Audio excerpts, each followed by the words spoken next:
ভারী বৃষ্টিপাত না হলে 2 থেকে 3 দিনের মধ্যে কুমিল্লা, নোয়াখালী ও ফেনী এলাকার বন্যার পানি নেমে যাবে বলে আশা করছে বন্যা পূর্বাভাস ও সতর্কীকরণ কেন্দ্র। সেই সাথে আগামীকালের মধ্যে পরিস্থিতির উন্নতি হবে বলেও জানিয়েছে সংস্থাটি। এদিকে দুর্যোগ ব্যবস্থাপনা ও ত্রাণ মন্ত্রণালয়ের সচিব মোহাম্মদ কামরুল হাসান জানান, বন্যায় এখন পর্যন্ত 23 জনের মৃত্যু হয়েছে, নেই ত্রাণের সংকট। আহমদ অনিকের রিপোর্ট।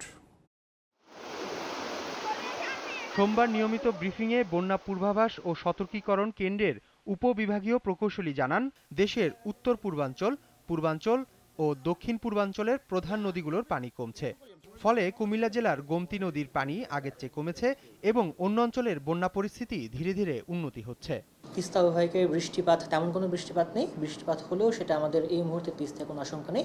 একই সাথে আমি যদি গঙ্গা পদ্মার কথাও বলি বা ফারাক্কার কথাও বলি, ফারাক্কার উজানে দেশের ইন্ডিয়ান পার্টে বন্যা চলছে, কিন্তু আমাদের দেশে বন্যার কোনো আশঙ্কা এই মুহূর্তে নেই। গঙ্গা পদ্মা নদীর পানি সমতল একদম স্থিতিশীল অবস্থায় রয়েছে।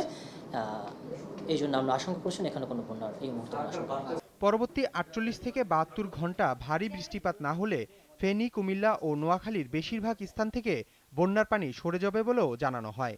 24 ঘন্টার মধ্যে উন্নতি হচ্ছে এবং আশা করছি আগামী 48 থেকে 72 ঘন্টার মধ্যে আমরা মোটামুটি বন্যা মুক্ত হওয়ার একটা, যদি আর ভারী বৃষ্টিপাত না হয় অবশ্যই, আমরা 48 থেকে 72 ঘন্টার মধ্যে মোটামুটি বন্যার পানি নেমে যাওয়ার একটা আশা দেখতে পাচ্ছি। এদিকে সোমবার সচিবালয়ে দুর্যোগ ব্যবস্থাপনা ও ত্রাণ মন্ত্রণালয়ের সচিব জানান, বন্যা দুর্গত এলাকায় সবার সাথে সমন্বয় করে ত্রাণ বিতরণ করা হচ্ছে।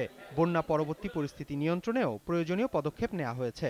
কিছু কিছু দুর্গম এলাকা আছে যেখানে পৌঁছা খুব কঠিন, এই জন্যই হেলিকপ্টার দিয়ে তাদেরকে খাবার পৌঁছানো হচ্ছে। সরকার তরফ থেকে সব ধরনের ব্যবস্থা নেওয়া হচ্ছে যাতে প্রতিটি মানুষ খাদ্য সহায়তা পায়, নিরাপদ আশ্রয়ে থাকে, এবং এখনও উদ্ধার কার্যক্রম আমরা যেখানে যেখানে পারছি করছি ইনশাল্লাহ। বন্যায় এখন পর্যন্ত দেশে মৃতের সংখ্যা 23 এবং 2 জন নিখোঁজ আছে বলেও জানান সচিব। এ পর্যন্ত মৃতের তথ্য আমরা পেয়েছি 23 জনের। আহমদ অনিক, জিটিভি নিউজ, ঢাকা।